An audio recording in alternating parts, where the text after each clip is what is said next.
Programa indicado para maiores de 16 anos. Senhor, eu envio para você a metade do rim que eu arranquei de uma mulher e guardei para o senhor. O outro pedaço eu fritei e comi. Estava muito bom. Talvez eu envie a faca ensanguentada que o tirou, se esperar um pouco mais. Assinado? Pegue-me quando puder. A Carta do Inferno. 31 de agosto de 1888. Pelas ruas de Londres, Jack, o estripador, fazia sua primeira vítima. O assassino em série era meticuloso em sua caçada. Ele agia da seguinte forma: agarrava a mulher por trás, tampando a sua boca, e em 2 golpes precisos cortava a garganta exposta. Passava a faca da esquerda para a direita. 2 segundos. E a vítima estava morta. Mas isso era só o começo. Jack, em semanas, à medida que matava, ficava mais violento e cruel. Ele começa a abrir o corpo das vítimas, estripando suas entranhas. E, em alguns casos, levava parte de seus órgãos como souvenirs, doces lembranças de seus crimes.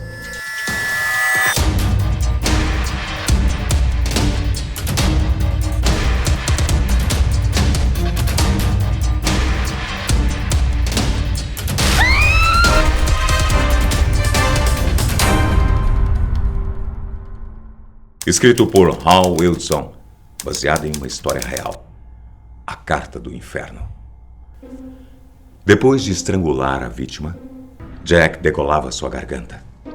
4 das mulheres assassinadas foram deitadas no chão. Nesse momento, ele iniciava o processo de evisceração, prática que justificava o emblemático nome Estripador. O pseudônimo de Jack veio de uma carta enviada para um jornal de Londres na época dos assassinatos, supostamente do próprio assassino, mais tarde apontada como falsa. Os crimes que aconteciam no bairro pobre de Whitechapel ganharam os holofotes do mundo na época. O nome de Jack tornou-se sinônimo de medo e a cada dia as suas práticas se tornavam mais conhecidas, espalhando pânico por Londres. Segundo relatórios de autópsias, a remoção dos órgãos era feita de forma precisa. Os cortes se iniciavam no abdômen, certamente feitos por alguém com conhecimento mínimo do que fazia.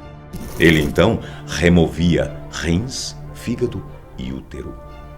A cada crime, ele se tornava mais perverso.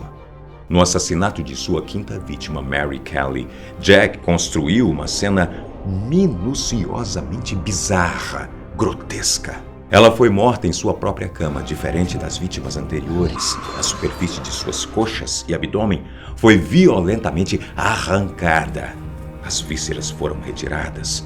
O tecido do pescoço foi removido até chegar no osso.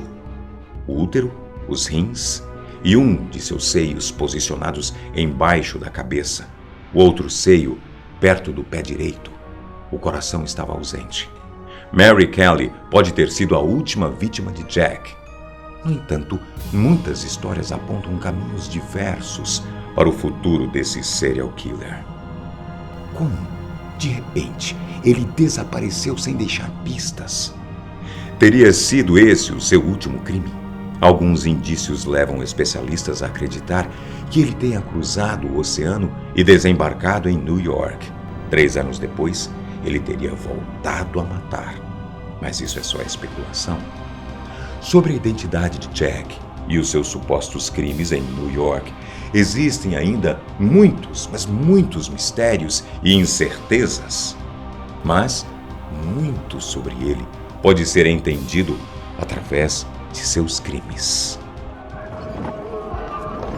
Características do assassino.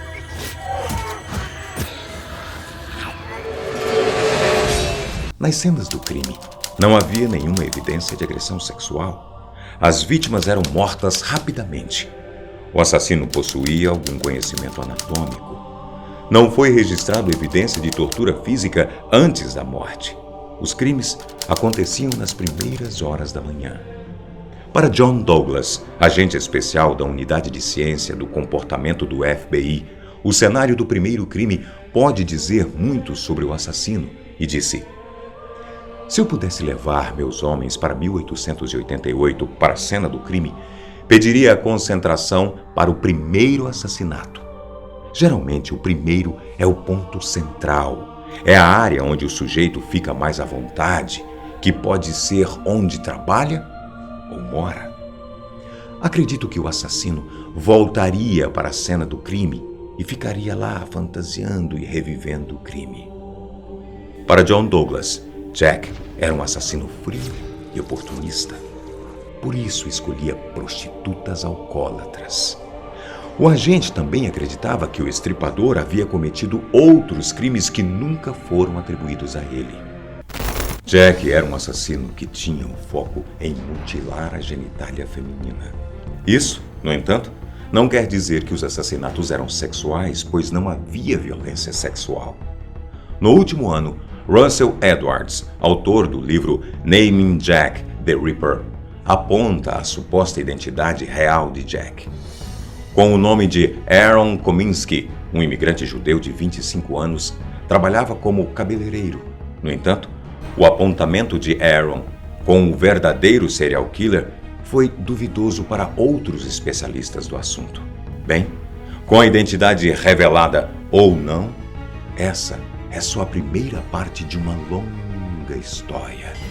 Jack, o estripador, foi um dos assassinos mais icônicos e não só inspirou, como moldou muitos dos crimes envolvendo assassinos em série. E hoje, 128 anos depois, um novo Jack pode estar entre nós. Por isso, não se esqueça, os psicopatas estão em todo lugar. Às vezes, ao seu lado, às vezes dentro da sua casa.